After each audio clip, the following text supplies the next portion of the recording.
Welcome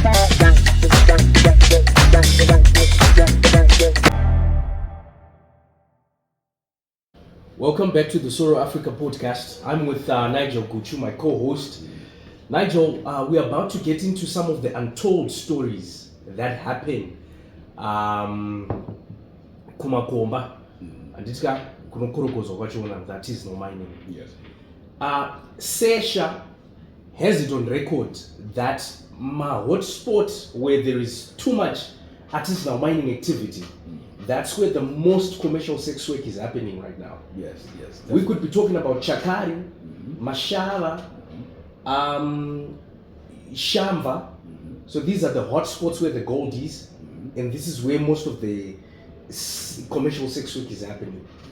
So let's zero in on the issues of maybe, let's talk about human trafficking in the mix. Let's talk about the commercialization of sex, right? Yeah. And the tidbits of migration. A lot of people are moving to these places. Let's start with human trafficking, Nigel, because most of the young girls who are working, who are doing commercial sex work in these places, chances are likely that they did not go there by themselves, or it was by choice. Yeah. But this could be involuntary migration. Yeah. It could be a bigger sister who says, let's go there, and then they're groomed into sex work. Yes. Bringing it back again, this could be attributed to the climate crisis, because this is the reason why the president is moving from their point of, from where they're supposed to be, or they are fixed aboard, Yes. migrating to somewhere else. Yeah. Let's just have fun and expand on that, actually. You know, there is no way we can run away from what's happening with the climate. The climate has devastated each and every area of economic viability, if I'm to put it like that. Yes, it's attributed to climate changes, and the lack of rainfall thereof, to be specific, because in these regions or places that you spoke of, the major activity in those places and in places surrounding them is agriculture. So families in those places were sustained and are sustained by agriculture.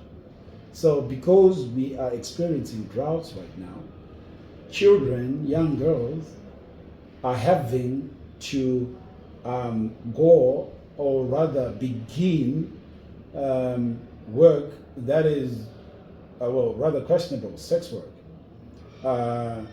But it's not by choice, understand?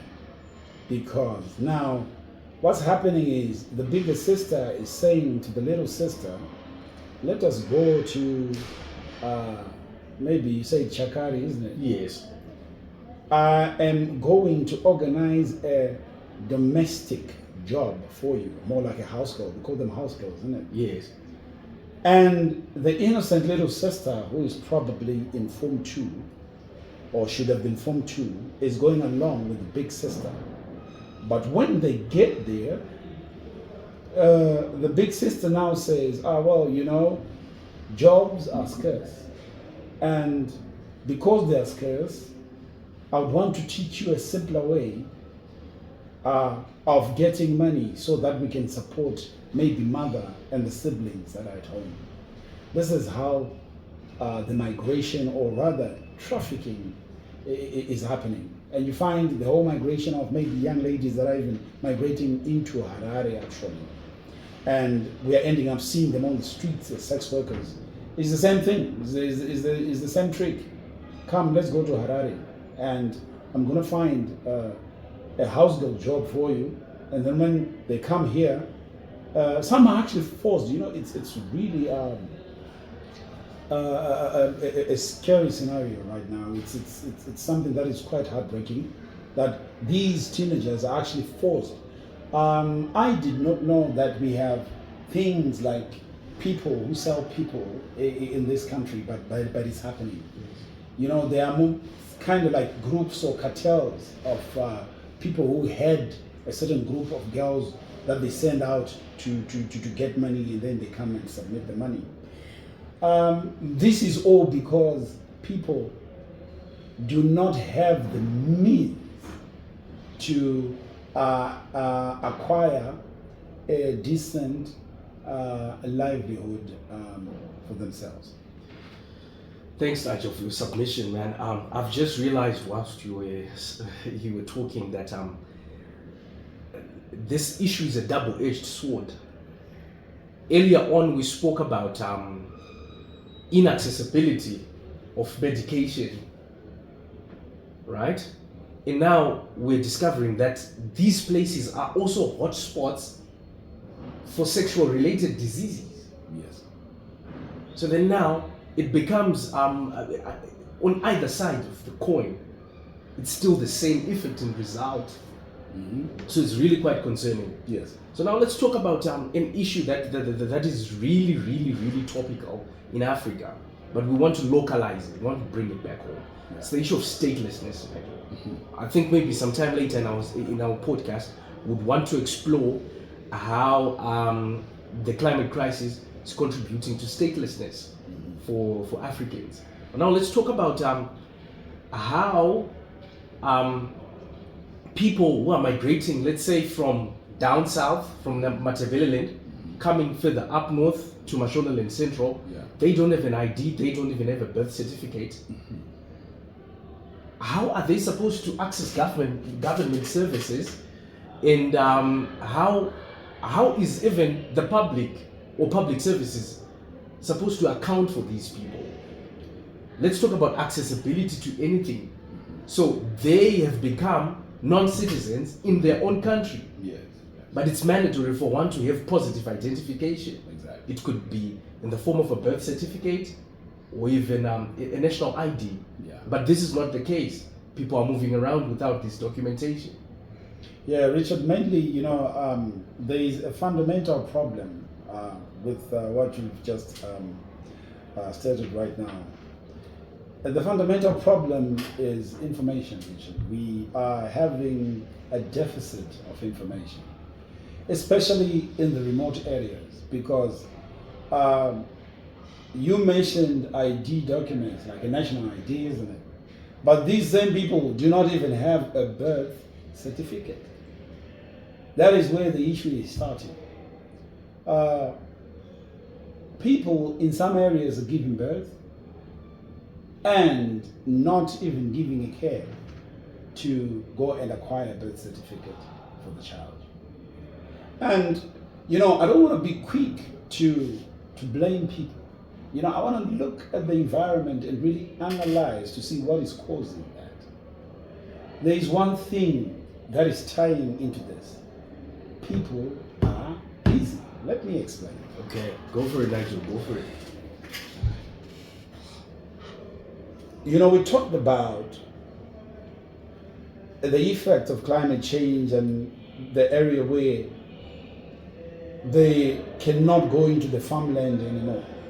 Now I want you to picture a scenario whereby a pregnant woman is an artisanal miner, right? She's doing that to take care of the family, which in essence, the same family is a child-headed family, because now the one who's really doing the running around in the family is actually a child, maybe a 12-year-old, maybe a 10-year-old. The mother is busy working, and the only thing on her mind is, I've got to get gold and sell it and support the kids. And before you know it, 9 months is up, she has that child, right? And what's on her mind is, I have got to work, get some money, buy maybe some milk for the child, buy maybe the porridge for the child, or maybe some other food stuff for the rest of the family. You see, psychologically, where she is not a space that has many consideration. It's a space where the only thing that is dominant is survival. People want to survive. So before you know it, the child is 10, the child is 12, the child is 14, and the same child, mind you,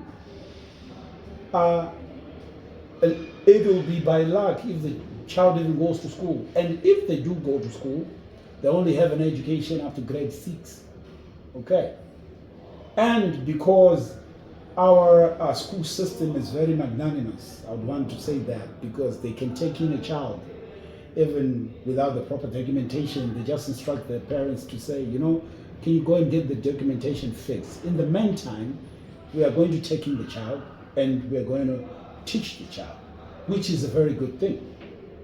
But you see, the scenarios that I've just painted here, we're talking about a person who's just fighting for survival, and the very same person that they are raising, the same child, is going to grow up 10, 15, now they're 16 years old, and they're thinking of saying, well, you know, I'm right here, maybe, I would say maybe in Matebelele South, I'll pick a place like, a place that I know, maybe Gankabe is down there, you know, it's remote down there. Yes. I want to go to Harare, you know, to broaden my horizons. Yeah, that person comes up here. And in Harare now, for him to even access the basic facilities, government facilities like health and etc., they cannot. Why? Because they do not have identification. And it's a whole matter of survival. And really, it's a big issue. We can never talk about it and really exhaust it. We're just, you know, touching the surface right now. This is one of the things that I like about the Soro Africa podcast, that we get to talk about some of the untold stories. These are not your metropolitan-centric issues, things that happen maybe in the midst of Harare, where we have got law enforcement officers chasing after commuter bus Makombi operators or things like that. We're talking about things that usually are not spoken about, and these are the things that are hard pressing on the regular Zimbabwean, and these are the people who live in areas where they don't even have access to internet due to poverty. They can only access a WhatsApp bundle at most, which they may have to fork out $1 to access maybe 120 megabytes of only WhatsApp data to access a messenger platform. Yes. So thank you, Nigel, for making this very clear that this is not an urban-centric issue. Yes, it's not. It speaks to the general populace Yes. of Zimbabwe. Mm-hmm. But I like our conversations, Nigel, as usual, that we bring forward solutions. Yes. And one thing I've picked up from our conversation is that we need robust policy. Exactly. We need responsive action. Exactly. In terms of policy formulation and even law. Yes. Laws. Our lawmakers should craft laws that are responsive to the issues that are quite aligned to what is happening, Yes. the climate change. Yes. So we cannot have lawmakers that are playing catch up. Mm-hmm. How about we get ahead of the curve? Because this is the demon that we are facing. Yes. It's really devastating lives, Zimbabwe.